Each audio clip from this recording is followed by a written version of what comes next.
கர்த்தராகிய இயேசு கிறிஸ்துவின் பரிசுத்த நாமம் மகிமைப்படுவதாக. இன்றைக்கான வேத பகுதி 1 தெசலோனிக்கேயர் 4 மற்றும் 5 அதிகாரம். வாசிக்க கேட்போம். இந்த வேத எழுத்துக்களை வாசிக்கிறவனும் கேட்கிறவர்களும் அதன்படி கைக்கொண்டு நடக்கிறவர்களும் பாக்கியவான்கள். வாசிப்போம். அன்றியும் சகோதரரே, நீங்கள் என்னென்ன பிரகாரமாய் நடக்கவும் தேவனுக்கு பிரியமாயிருக்கவும் வேண்டுமென்று நீங்கள் எங்களால் கேட்டு ஏற்றுக்கொண்டபடியே அதிகமாய் தேரும்படிக்கு கர்த்தராகிய இயேசுவுக்குள் உங்களை வேண்டிக் கொண்டு புத்தி சொல்லுகிறோம். கர்த்தராகிய இயேசுவினாலே நாங்கள் உங்களுக்கு கொடுத்த கட்டளைகளை அறிந்திருக்கிறீர்களே. நீங்கள் பரிசுத்தமுள்ளவர்களாக வேண்டுமென்பதே தேவனுடைய சித்தமாயிருக்கிறது. அந்தபடி நீங்கள் வேசி மார்க்கத்துக்கு விலகியிருந்து தேவனை அறியாத அஞ்ஞானிகளைப் போல மோக இச்சைக்குட்படாமல் உங்களில் அவனவன் தன் சரீர பாண்டத்தை பரிசுத்தமாயும் கனமாயும் ஆண்டு கொள்ளும்படி அறிந்து இந்த விஷயத்தில் ஒருவனும் மீறாமலும் தன் சகோதரனை வஞ்சியாமலும் இருக்க வேண்டும். முன்னமே நாங்கள் உங்களுக்கு சொல்லி சாட்சியாக எச்சரித்தபடியே இப்படிப்பட்ட விஷயங்கள் எல்லாவற்றையும் குறித்து கர்த்தர் நீதியை சரி கட்டுகிறவராய் இருக்கிறார். தேவன் தம்மை அசுத்தத்திற்கு அல்ல பரிசுத்தத்திற்கே அழைத்திருக்கிறார். ஆகையால் அசட்டை பண்ணுகிறவன் மனுஷரை அல்ல, தமது பரிசுத்த ஆவியை நமக்கு தந்தருளின தேவனையே அசட்டை பண்ணுகிறான். சகோதர சிநேகத்தை குறித்து நான் உங்களுக்கு எழுத வேண்டுவதில்லை. நீங்கள் ஒருவரிலொருவர் அன்பாய் இருக்கும்படிக்கு தேவனால் போதிக்கப்பட்டவர்களாய் இருக்கிறீர்களே. அந்தபடி நீங்கள் மக்கதோனியா நாடெங்குமுள்ள சகோதரர் எல்லாருக்கும் செய்து வருகிறீர்கள். சகோதரரே, அன்பிலே நீங்கள் இன்னும் அதிகமாய் பெருகவும் புறம்பே இருக்கிறவர்களை பற்றி யோக்கியமாய் நடந்து ஒன்றிலும் உங்களுக்கு குறைவில்லாதிருக்கும்படிக்கு நாங்கள் உங்களுக்கு கட்டளையிட்டபடியே அமைதியுள்ளவர்களாய் இருக்கும்படி நாடவும், உங்கள் சொந்த அலுவல்களை பார்க்கவும் உங்கள் சொந்த கைகளினாலே வேலை செய்யவும் வேண்டுமென்று உங்களுக்கு புத்தி சொல்லுகிறோம்.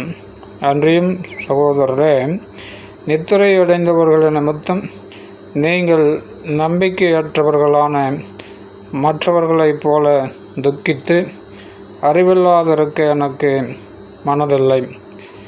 இயேசுவானவர் மரித்து பின்பு எழுந்திருந்தார் என்று விசுவாசிக்கிறோமே. அப்படியே இயேசுவுக்குள் நித்திரையடைந்தவர்களையும் தேவன் அவரோடு கூட கொண்டு வருவார். கர்த்தருடைய வார்த்தையை முன்னிட்டு நாங்கள் உங்களுக்கு சொல்லுகிறதாவது, கர்த்தருடைய வருகை மட்டும் உயிரோடு இருக்கும் நாம் நித்திரையடைந்தவர்களுக்கு முந்திக் கொள்வதில்லை. ஏனெனில் கர்த்தர் தாமே ஆரவாரத்தோடும் பிரதான தூதனுடைய சத்தத்தோடும் தேவ எக்காலத்தோடும் வானத்திலிருந்து இறங்கி வருவார். அப்பொழுது கிறிஸ்துவுக்குள் மரித்தவர்கள் முதலாவது எழுந்திருப்பார்கள்.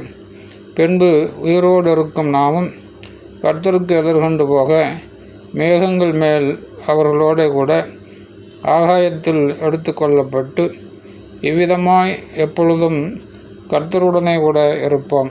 ஆகையால் இந்த வார்த்தைகளினாலே நீங்கள் ஒருவரையொருவர் தேற்றுங்கள். 5 அதிகாரம்.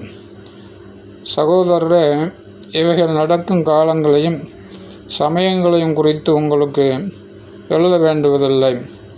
இரவிலே திருடன் வருகிற விதமாய் கர்த்தருடைய நாள் வருமென்று நீங்களே நன்றாய் அறிந்திருக்கிறீர்கள். சமாதானமும் சௌக்கியமும் உண்டென்று அவர்கள் சொல்லும்போது கர்ப்பவதியானவளுக்கு வேதனை வருகிறது போல அழிவு சடுதியாய் அவர்கள் மேல் வரும். அவர்கள் தப்பிப்போவதில்லை. சகோதரரே, அந்த நாள் திருடனைப் போல உங்களை பிடித்து கொள்ளத்தக்கதாக நீங்கள் அந்தகாரத்தில் இருக்கிறவர்கள் அல்லவே. நீங்கள் எல்லாரும் வெளிச்சத்தின் பிள்ளைகளும் பகலின் பிள்ளைகளுமாய் இருக்கிறீர்கள். நாம் இரவுக்கும் இருளுக்கும் உள்ளானவர்கள் அல்லவே. ஆகையால் மற்றவர்கள் தூங்குகிறது போல நாம் தூங்காமல் விழித்து கொண்டு தெளிந்தவர்களாய் இருக்க கடவோம். தூங்குகிறவர்கள் இராத்திரியிலே தூங்குவார்கள், வெறி கொள்ளுகிறவர்கள் இராத்திரியிலே வெறி கொள்ளுவார்கள்.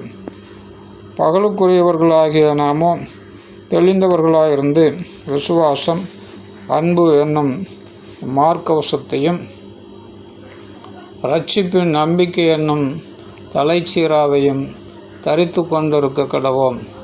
தேவன் நம்மை கோபாக்கனைக்கென்று நியமிக்காமல் நம்முடைய கர்த்தராகிய இயேசு கிறிஸ்து மூலமாய் இரட்சிப்படைவதற்கென்று நியமித்தார். நாம் விழித்திருப்பவர்களானாலும் நித்திரை அடைந்தவர்களானாலும் தம்முடனே கூட நாம் ஏகமாய் பிழைத்திருக்கும்படி அவர் நமக்காக மரித்தாரே. ஆகையால் நீங்கள் செய்து வருகிறபடியே ஒருவரையொருவர் தேற்றி ஒருவருக்கொருவர் பக்தி விருத்தி உண்டாகும்படி செய்யுங்கள். அன்றியும் சகோதரரே, உங்களுக்குள்ளே பிரயாசப்பட்டு கர்த்தருக்குள் உங்களை விசாரணை செய்கிறவர்களாயிருந்து உங்களுக்கு புத்தி சொல்லுகிறவர்களை நீங்கள் மதித்து அவர்களுடைய கிரியை நிமித்தம் அவர்களை மிகவும் அன்பாய் எண்ணிக்கொள்ளும்படி உங்களை வேண்டிக் கொள்ளுகிறோம். உங்களுக்குள்ளே சமாதானமாயிருங்கள். மேலும் சகோதரரே, நாங்கள் உங்களுக்கு போதிக்கிறது என்னவென்றால், ஒழுங்கில்லாதவர்களுக்கு புத்தி சொல்லுங்கள், திடனற்றவர்களை தேற்றுங்கள், பலவீனரை தாங்குங்கள், எல்லாரிடத்திலும் நீடிய சாந்தமாயிருங்கள். ஒருவனும் மற்றொருவன் செய்யும் தீமைக்கு தீமை செய்யாதபடி பாருங்கள். உங்களுக்குள்ளும் மற்ற யாவருக்குள்ளும் எப்பொழுதும் நன்மை செய்ய நாடுங்கள். எப்பொழுதும் சந்தோஷமாயிருங்கள். இடைவிடாமல் ஜெபம் பண்ணுங்கள். எல்லாவற்றிலேயும் ஸ்தோத்திரம் செய்யுங்கள். அப்படி செய்வதே கிறிஸ்து இயேசுவுக்குள் உங்களை குறித்து தேவனுடைய சித்தமாய் இருக்கிறது. ஆவியை அவித்து போடாதிருங்கள். தீர்க்க தரிசனங்களை அற்பமாக எண்ணாதிருங்கள். எல்லாவற்றையும் சோதித்து பார்த்து நலமானதை பிடித்து கொள்ளுங்கள். பொல்லாங்காய் தோன்றுகிற எல்லாவற்றையும் விட்டு விலகுங்கள். சமாதானத்தின் தேவன்தாமே உங்களை முற்றிலும் பரிசுத்தமாக்குவாராக. உங்கள் ஆவி, ஆத்துமா, சரீரம் முழுவதும் நம்முடைய கர்த்தராகிய இயேசு கிறிஸ்து வரும்போது குற்றமற்றதாக இருக்கும்படி காக்கப்படுவதாக. உங்களை அழைக்கிறவர் உண்மை உள்ளவர், அவர் அப்படியே செய்வார். சகோதரரே, எங்களுக்காக வேண்டிக் கொள்ளுங்கள். சகோதரர் எல்லாரையும் பரிசுத்த முத்தத்தோடு வாழ்த்துங்கள். இந்த நிருபம் பரிசுத்தமான சகோதரர் யாவருக்கும் வாசிக்கப்படும்படி செய்ய வேண்டுமென்று கர்த்தர் பெயரில் ஆணையிட்டு உங்களுக்கு சொல்லுகிறேன்.